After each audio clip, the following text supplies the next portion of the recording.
Terkuak sosok LH, pengusaha tewas bersama perawat sekaligus kekasih di kosan Surabaya, mahasiswa S2.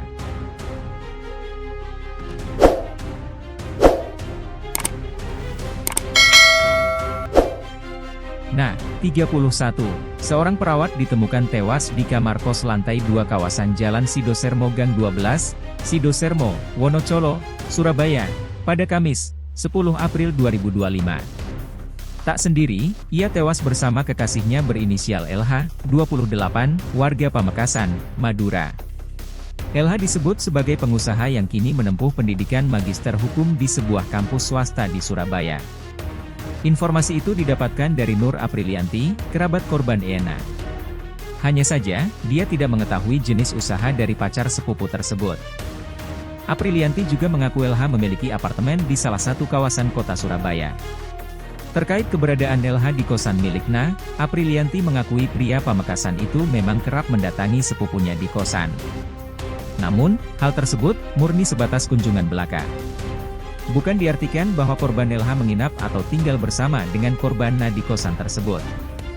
Lumayan sering. Kayaknya sampai larut malam aja sih, enggak nginap. Kayaknya rumah di Madura. Tapi kerjanya di Surabaya. Sama kayaknya, dia cowok, ada apartemen, katanya. Aprilianti mengaku hubungan antara Na dan LH cukup lama, sekira 1 tahunan. Keduanya juga sudah merencanakan akan menikah pada tahun 2025 atau 2026 mendatang. Katanya setelah si cowok lulus S2, akan menikah. Perkiraan tahun atau tahun depan mau menikah. Udah direncanakan, katanya. Aprilianti mengaku selama ini hubungan keduanya tidak ada masalah dan baik-baik saja.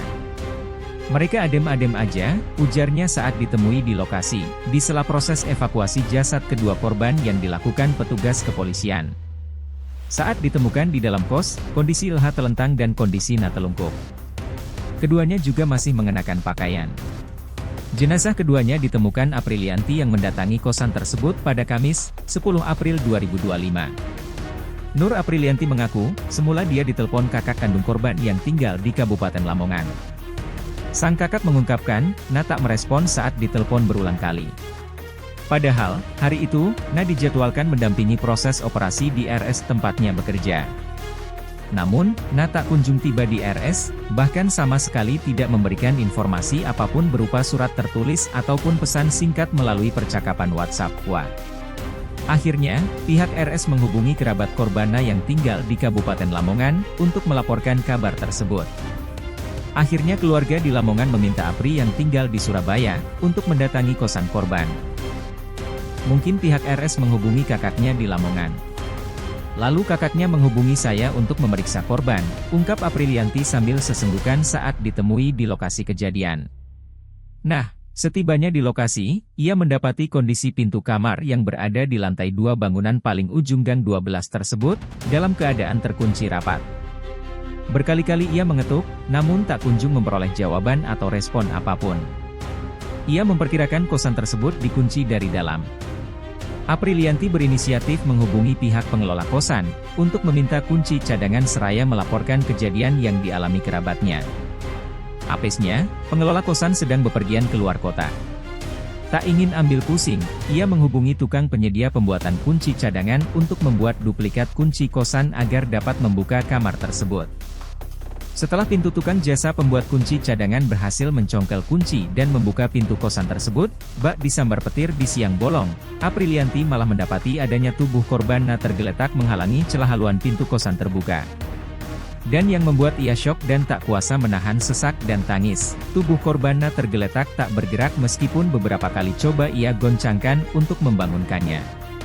Apalagi, korbannya yang tergeletak di lantai kamar kosan itu, berada berdekatan dengan tubuh pacarnya HM, 28, yang juga dalam keadaan tak bergerak.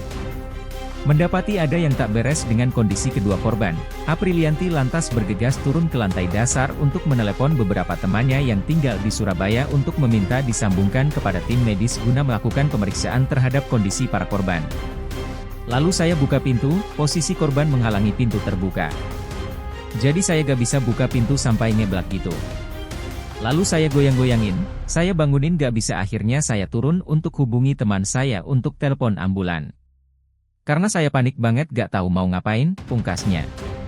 Kapolsek Wonocolo Polrestabes Surabaya Kompol Haryoko Widi memastikan kedua jenazah sudah dievakuasi ke kamar mayat RS Bayangkara Surabaya untuk dilakukan autopsi.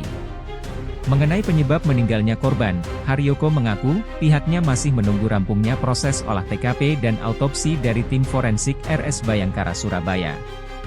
Kami masih melakukan olah TKP.